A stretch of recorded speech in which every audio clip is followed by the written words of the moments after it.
face de la mort, il n'y a que ce qui résiste à la mort. En face des puissances de la nuit, il n'y a que l'immortalité.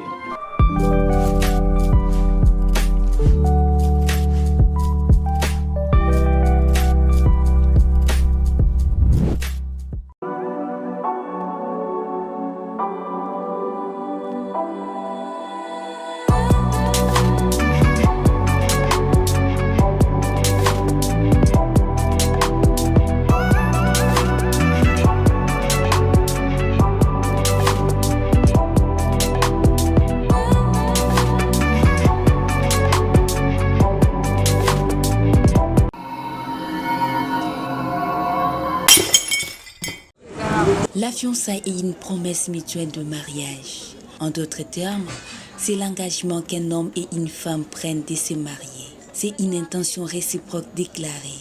Cela doit être clair. Il faut souligner que la fiançaille n'est pas le mariage, mais la préparation au mariage. Une étape à ne pas négliger, car elle aide le fiancé à se découvrir.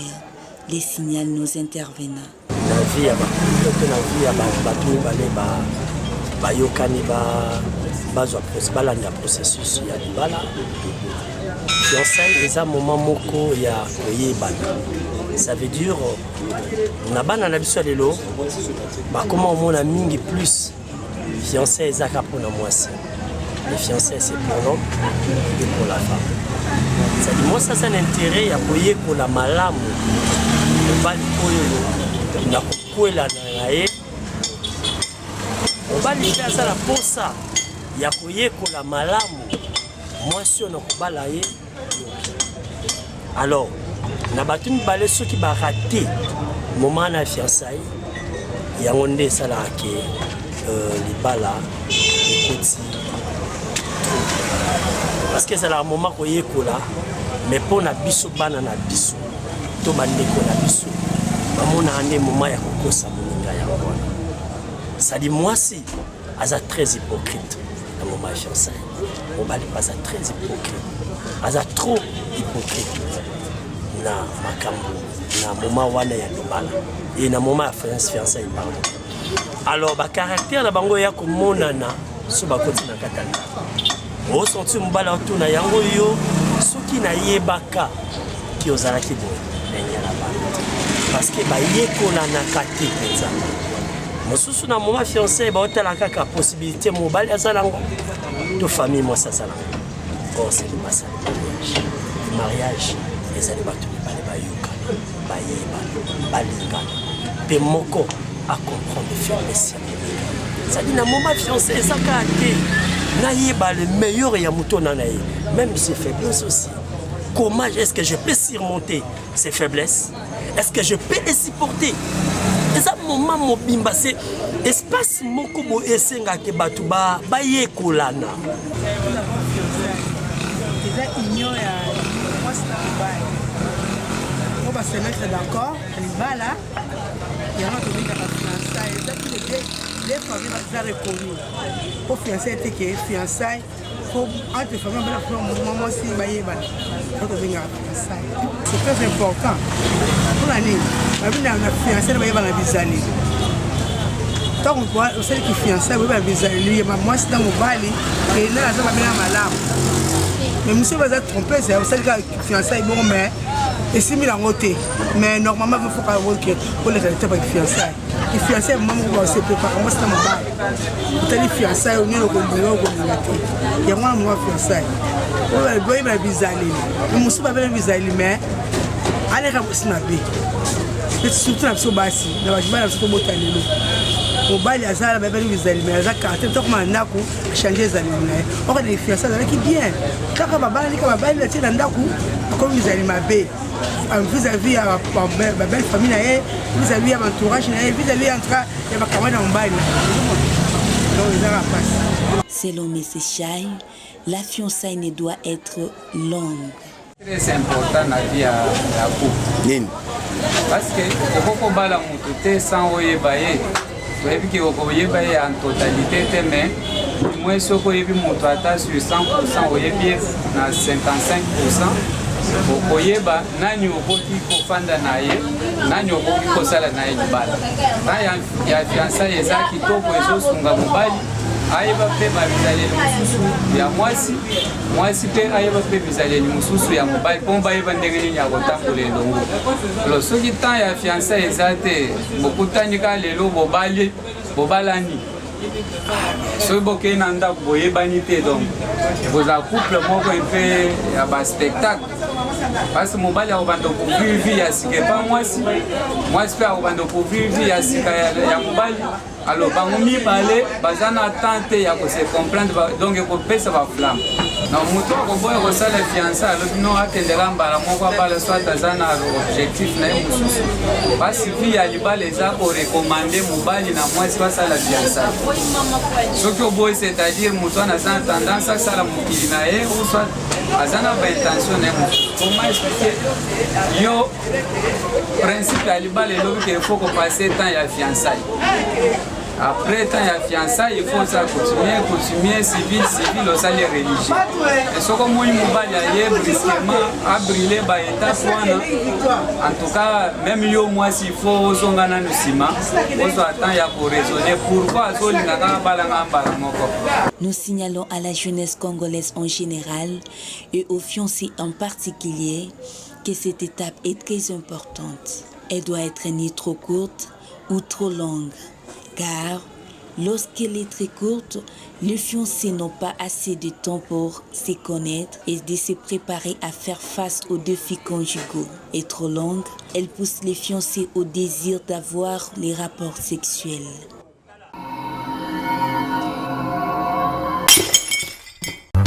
C'est pourquoi j'ai tant de souillures.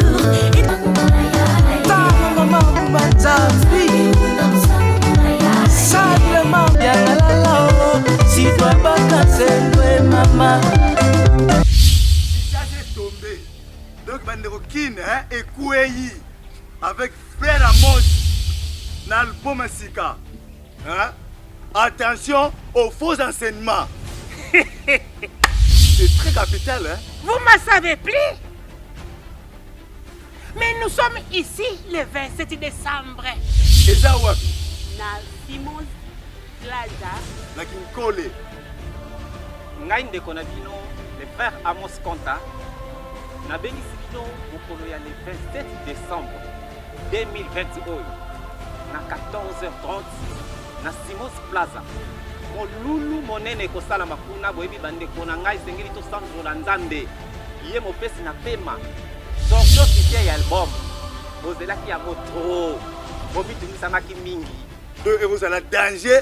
Et ça le 27 décembre 2020. Oya koyoka parole de chanter. Oya kosa support na bino. Na carte ya flash disque. Na carte mémoire. Parce que on est passé bino. Koyoka parole de Dieu à chanter. Na 14h30. 14h30. 14h30. Boya ebele. Pour 5 000 francs. 5 000 francs pour soutenir l'œuvre de Dieu. Et Longo, na notre bien-aimé, le père, le manager. Patrick Lissassi. Lilo bansambende kangola kape vikisaka. Eh mes amis, allez, suivez-moi. Si toi pas casser maman.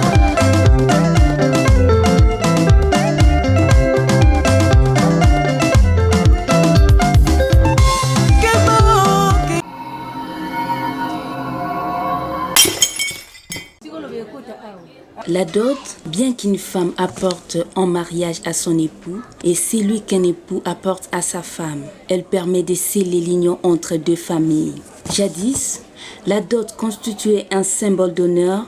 Celle-ci se faisait moyennant une petite somme d'argent et quelques faits. Mais aujourd'hui, on assiste à une affaire extravagante dont les coûts élevés, la fixation dépend maintenant de la richesse de l'homme, une pratique déplorée par beaucoup de personnes.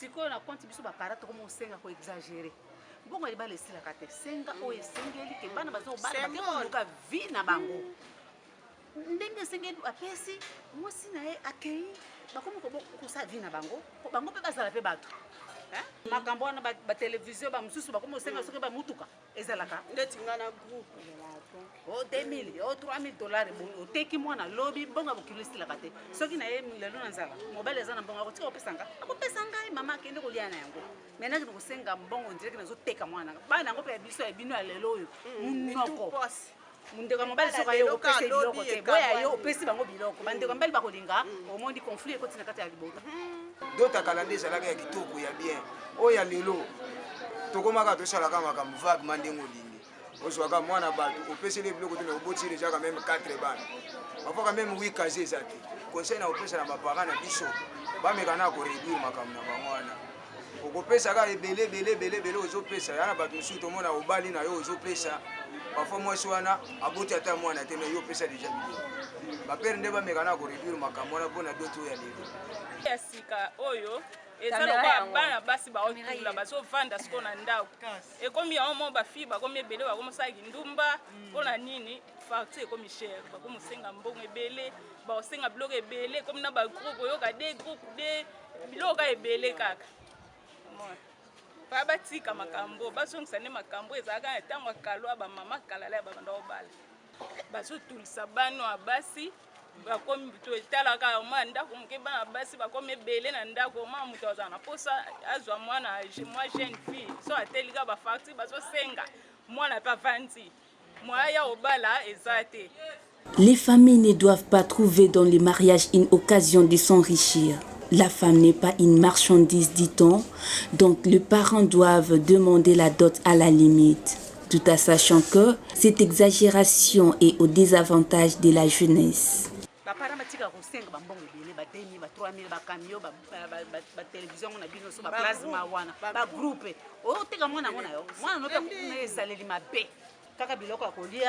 Masanga, makasu, soki mbundi ya mama, papa costume na e, sapato na chemise na cravate abo. Pia. Aki osala vie na bango. Lelo ba exagérer, ça Nicolas la mama e. Tala vie yango. Tala vie bana pe bazo bala te. Ya mibali pe bazo bala te difficilement. Ba linga kutia moto. Azwa, bae, aki asimbikisi, lo dia legisi o mwasi, lo dia legisi bana. O photo la nana exemple ba koko na biswaka.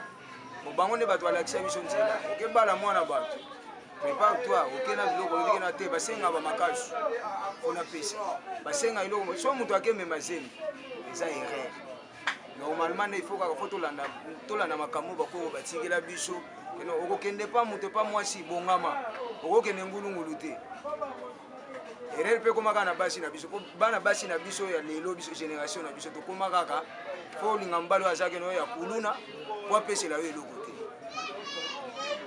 Donc il faut de changer programme, il faut de l'analyse sur le nengwana. Nenga bakoko batika ke no te na ke bala mwana ba ko ero ke kuno ke sala vantilité.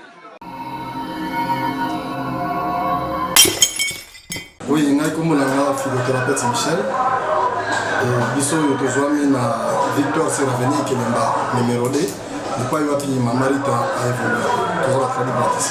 Oui, ils étaient autres étaient rhumatisme hémorroïde et zali. Parce que nous sommes tous les gens qui ont beaucoup. Qui sont les gens qui ont de c'est-à-dire ceux qui ont qui sont modernes, c'est-à-dire qu'ils ont beaucoup de gens qui existent. Non, il y a un problème avec l'équisadose. Quand on a un message pour le bâtiment, nous avons une émission à l'Obakayano. Comme on a beaucoup, ils ont beaucoup de choses qui ont inspiré et pas ensemble de Yemoko. Parce que beaucoup de gens qui ont des bons apoyos et qui pas ensemble de blocs à cette rénabiso ou takala, bazala n'est tout ça. Sauf le problème qui est là, qui signe soit bengi kiss. Pour ébêter à yoter na gatsanzoto, avant mela yango, il faut qu'on lia. Ata ba minga nga batinda kabiso tango ki yibo hôpital, ba consulter yo, ba trouver malade ba komelo kiss. Tabo comme ba yibo que no monde ngozo kindi, avant de prendre les médicaments, il faut le cas on a quelque chose. Mais yo mutu ezaki oliete ozana nanzala. Oza maladie, nanzala na kisi tango sangisa mo na kati. Mais automatiquement ebukayo. Il faut pas se sengoter. Yango to bakata bato ba ka na biso tango tozo consulter lo ba biso to lo bakanini.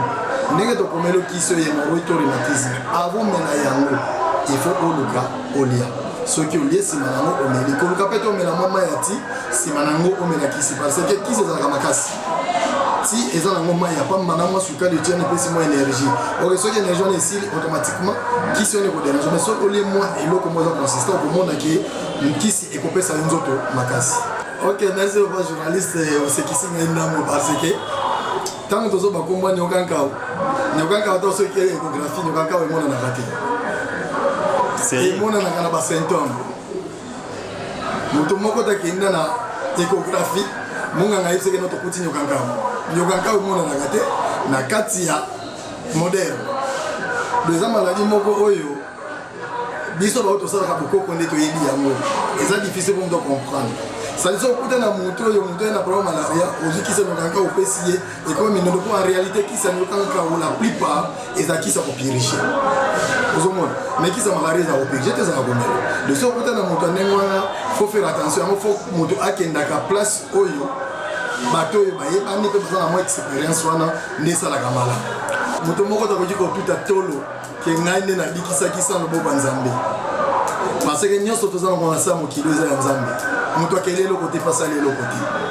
ata bagrand médecin oyo tomonaka balobaka keno o spécialiste boye songolo mpakala mais lobi akoki kosimba motu na nzela opération to na nzela tonga lobi motu wana akufi okoloba nini ke ye moto abomi ye non c'est-à-dire ezango volonté ya nzambe moto okelami na nzambe yo moto ozotuta tolo bao bazotuta tolombo toza bato eza normal fo tolobaka oyo esengeli koloba biso pourkui tolobaka ndenge wana telemaki toyebi libonza eza ya nzambe sadi totiaka nzambe totombolaka nzambe liboso kolo ya biloko oyo akeli biloko na ye na bato na ye na mayele apesi biso yango totiaka nzambe liboso sadi ntango topesaka sambela nzambe mpo lobiko elanda yo po nzambe ndenge apesaka lobiko dosekapesa makambo wana ote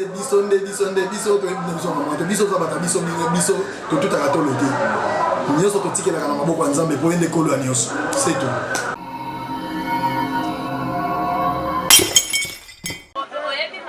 La séparation du couple entraîne des modifications importantes dans les quotidiens de la famille. Quelques personnes ont donné leur point de vue sur les conséquences du divorce en disant que celui-ci engendre les enfants de la rue, la destruction de l'éducation des enfants et autres. En tout cas, vraiment, sur 10, exactement 8 na mona vraiment bana ba beba pour l'année à divorce à papa na maman. So ki biso to réussir vie parce que maman biso azaki makasi. Mais en tout cas on a yebi mingi bana ba koma ba fazer, ba koma ba ndoki, ba vina bango beba, ba sisa ba classe te pour kaka na divorce. Faut ko bongisa penza. Maman bolingo, maman malamu ali na vraiment bana na moté maman ko a supporter ba point faible ya mobana pour l'intérêt bana. Ba divorce ni salama. Divorce ni maka déstabilisation na vie ya moto. Divorce ni makampe destruction si na vie ya bana si ya ben couple au bazalaki déjà na bana destruction et divorce c'est comme une malformation et éducation na auprès ya bana et parce que bana ba na souci à koyeba qu'est-ce qui a causé au moment où ils a par rapport ya niveau na bango te sengeli bayeba et déjà na niveau wana déjà bana bazalaki exposé na danger où ezali social bazalaka exposé na domaine de la vie spirituelle et qu'il faut empêcher l'évolution à bana. Ce qui cause aujourd'hui, ce n'est pas vraiment le pays qui est mal construit, qui non seulement le pays, oui, parce que tu dois vivre dans un pays où la réalité c'est belé, mais c'est aussi des familles à cause des divorces, à cause d'un mal appris que nos parents, s'ils n'ont pas su, il y a qu'on se tenir vis-à-vis à couple na bango et causer le bana dans la perdue, éducation à la détruire et à moins ça la vite makambo nyoso il faut éviter le divorce.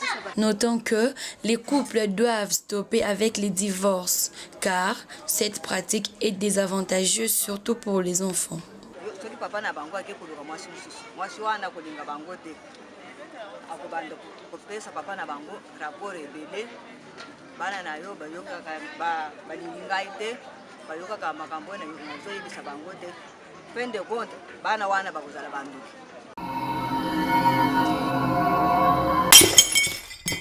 À l'origine, les tatouages étaient un signe d'appartenance à un peuple popularisé par les populations marginales durant le XXe siècle. Il est aujourd'hui devenu plus esthétique et touche beaucoup plus de monde en République démocratique du Congo. La majorité des mamans ont condamné cet acte de se faire tatouer les corps sans connaître sa signification, car c'est un signe diabolique de banditisme et autres.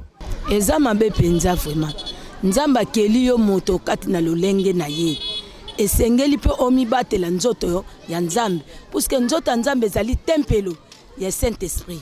Lelo yo tokomu komona vraiment mboka na biso mawa mingi, surtout basi. Moi si penza za na droit penza ko tia tatouage. Eza soni okotale na sima mu Congo abeti, okotale na libele abeti, okotale côté pabo abeti. Moi ça sengeli ndengo na te. Wana eza bo moi cité eza nde bonyama. Moi ça koki kozala nezaleli wana te. Et pesa kabiso pe soni. Soto zo mona ba onde bazo lekawa. Nzoto mobima babeti na bana na bana mike na bana mibali na bana basi baza ko mibeta ka ba tatouage eza soni. Il faut ba respecter nzoto ya Nzambe. Nzambe ne mutakeli nzoto wana eza ya bango te. À ces sujets, ces jeunes hommes n'encouragent pas cette pratique de tatouer les corps. Celui-ci indique que ce style n'est pas de notre culture. Bon, des avantages à tatouage, tout importance nango. Ming nango loba. Ba ba beta on dit ba yebi avantage puis des avantages nango. Ngai na beta te. Na sepelanga nango te par rapport au ezabilo yo ezaki ba na biso te to envier peut-être. Et pas bateau tout à l'heure en écran et pas grand artiste et tout le monde dans le monde mais artiste on a des avantages et des avantages peut-être c'est le moro boy maison na ye atana nzoto to sini moro boy et ça la mampo na nzoto na ye yo mona zo beti o bien importance na ngote bon neti ngai na ro condamna on na ro ba keza mabe. Comment fais-tu roter l'euro et sens na ngona nzoto na yote so tali ba te belé au moment na tatouage tamsu ya nyoka ebi signification ya nyoka na te mais muto abete nyoka na ebi nini nyoka asala na nzoto na ye muso au moment na tatouage ya aigle so tu ne aigle za nini tamsu ala na monega artiste moko bo abeta aigle na nzoto artiste wana ebi nini aigle na sala na nzoto na ye donc neti pona nga na ko bete yango te parce que comment dirais-je. Et là, on a jamais le mot dans nous autres, on a eu sens dans notre. Donc c'est un peu ça.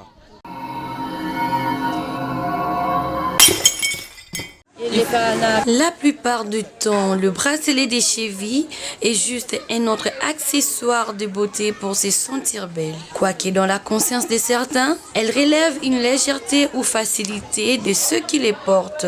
Pour ces jeunes artistes, le port de la chaîne à la cheville fait partie de leur art. Na posa na fiancé batatu ngapa to toyinga ko akoma komi wana trouver na normal parce que na nga artiste nga mono ga art na ngata po to ngo sape mo publicité na ngai bon ya pena ba musubala tango ke ane PPD bali ya pena misubala tango bon ya amson ba msologe na bango singala tango bon nga d'après nga ni na nga artiste na mabete chaîne na lokolo ya ngolo te ko pexé ya ngolo te d'après on na loge on tata na lati na ko makuna na ndi na bi kuta ndro ya la uti donc ala tsango take ar na ngai quand on a na mo boule ma musu na bande mo boule et est-ce qu'on est mabe donc mokile ki ma fort quand on le fait ki ma fort bisu ton na retard na fort mais somme de la chaîne a comme moins sérieux et pas non ça dans mobile tant beau bateau be balata ba veste et chemin ne sérieux malate loko ba veste ko mena ke ya tonto sérieux banane sco bantu nga pesi opinion ngai etant qu'artiste sur la chaîne lokolo yana de kotika na kata art. Pour certaines mamans, une fille qui se respecte ne peut pas porter ces chaînes car ça dévalorise la femme et la culture congolaise. Nanga mona mama bana bamba sindeni tam tuzano serious ba mona za mo serious to ba mona ba chaîne makolo na maboko ba mona za mo serious nzoko zana bongo te pona nga ba obalata bati mabe mabe chaînette basali mpona moto atia na kingu basali mpona moto atia na makolo te soki ozotia na makolo naomona lokola elakisa lokola mwana oyo aza ndumba chaînette basalaka mpona mwana mwasi basalaka mpona mwana mobali te soki mwana mobali abandi kolata chaînette na makolo eza mabe tuka eza mabe makasi kotia chaînette na makolo eza malamu te yo chaînette basali mpo totala kingo basali mpo totala makolo te eza mabe makasi tuka eza malamu te eza mabe tuka soki aza mwana na ndako alati yango donc akoki kolata akokoka mpe kolata yango te mpona koboya akolata chaînette na lokolo te mpo ngai naza sérieux mama na ngai papa ngai bokolinga nde ase jamais mpe ngai akolinga mwana na ngai atia eloko wana makolo kosimba te. Ici est de savoir que les bracelets à la cheville ne disposent pas de signification importante dans certains cercles ou modes de vie.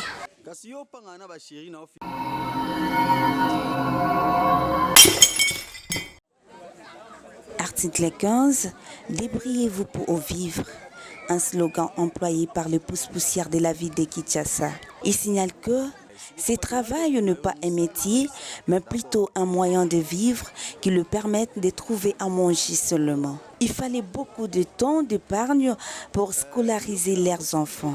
Ils demandent au gouvernement congolais de pouvoir créer des emplois qui pourront les permettre à bien vivre avec leur famille. On dit beaucoup, mais on ne voit pas l'action. Donc on ne trouve pas l'impôt. Débrouille, on refuse de demander à quelqu'un, on se débrouille. Mais ce n'est pas un travail ça. Nous voulons du travail, qu'il y ait du travail au pays, que la personne soit engagée quelque part pour être payée aux dates fixées. C'est ça que nous cherchons. On ne se retrouve pas, on ne se retrouve pas. Vous ne voyez pas la façon dont moi je suis en train de vous répondre.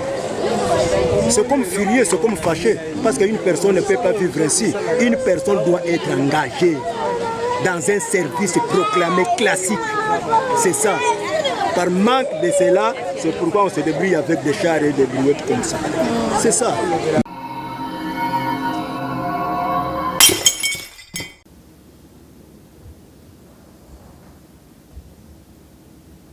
Allô? Kolobata est l'eau comment quand nous avons. On veut qu'on s'en fasse rien. Moi, si mon bimba, on s'en a pas camarade, on va s'en aller là, c'est ça. Mais tu attends par où? C'est ce que tu me dis. Hein? Il y a un c'est normal.